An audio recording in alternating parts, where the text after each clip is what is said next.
Guys, I am here to tell you about the neat tips which you are going to do to make your neat preparation journey smooth. Okay, so guys, मैं ऐसा कहना चाहती हूँ कि अगर आप NEET preparation कर रहे हो तो the most important thing is कि आप ना अपनी एनसीईआरटी को इग्नोर मत करना इवन थो कोई कुछ भी बोले but you have to stick to your NCERT first and first you should remember all the points of your NCERT only then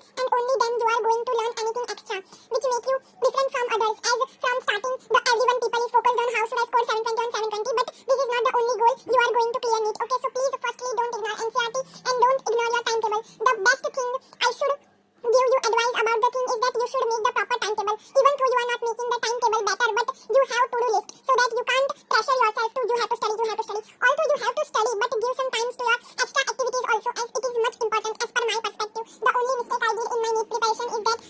I have to do list but that is not that much of organized so that I can motivate myself to study. Like I study means I was studying continuously but I haven't any target based study, so this is the worst mistake I did in my NEET preparation. So only two things to keep in your mind while you are studying for NEET. First is to not to ignore NCERT and the second is to make proper timetable. Okay, about the routines which you are going to do in your whole day. Okay, and please